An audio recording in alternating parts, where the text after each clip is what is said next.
Cheers to you all! Binabati ko po kayo sa unang anibersaryo ng pagiging kasapi nyo sa Samahang Magdalo. I would like to express my sincerest thanks for your continued support and trust in us. Lagi nyo pong alalahanin na kung wala po kayo, wala rin po kami. Sa patuloy na paniniwala nyo ay patuloy din po ang paglaban natin.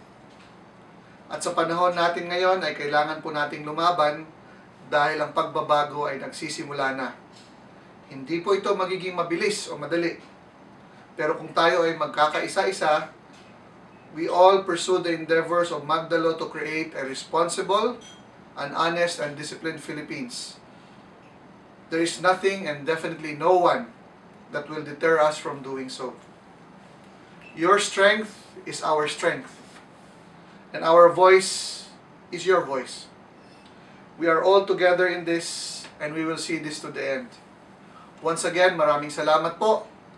God bless you, at mabuhay ang Samahang Magdalo United Kingdom!